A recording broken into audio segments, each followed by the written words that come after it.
Una sa ating mga balita, hindi man tuluyan na knockout ni pambansang kamao Manny Pacquiao si Timothy Bradley, ipinagbunyi ng sambayan ng Pilipino ang ipinakitang gilas nito sa kanyang laban kanina kay Bradley.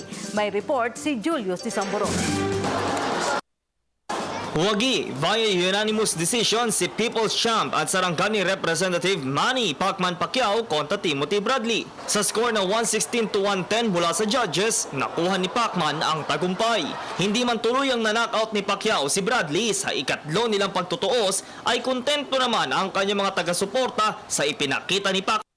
Sa unang round, tila halos tabla at walang aksyon. Kapwa naman bumawi ang dalawang boksingero sa pangalawang round kung saan pareho itong nakatikim ng malakas na atake. Sa pangatlong round, solo nang binawi ni Pacman ang laban at ramdam na ni Bradley ang mga suntok ng pambansang kamao.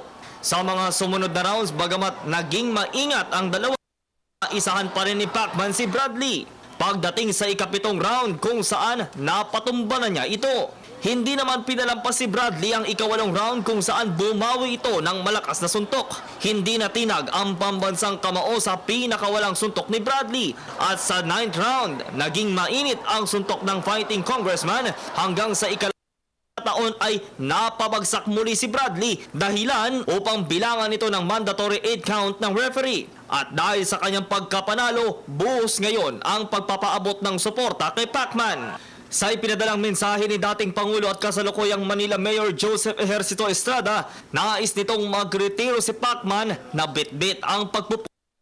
Hindi lang din aniyang Manileño ang nagbubunyi ngayon kundi ang lahat ng mga Pilipino. Sa panayam naman, kinilala ni dating Manila Mayor at kasalukuyang Buhay Party List Representative Lito Atienza ang naiambag na karangalan sa bansa ni Pacman. Bukod sa mga opisyales ng pamahalaan, sumuporta din si Miss Universe 2015 Pia Alonso Wurzbach kung saan ng maikling video ng kanyang knockout moves. Nagbunyi din ang ilang Pacman fans na nasa MGM Grand, Las Vegas, Nevada.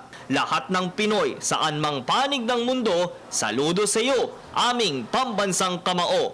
Congratulations, Manny Pacquiao! Para sa Telebisyon ng Bayan, ako si Julius.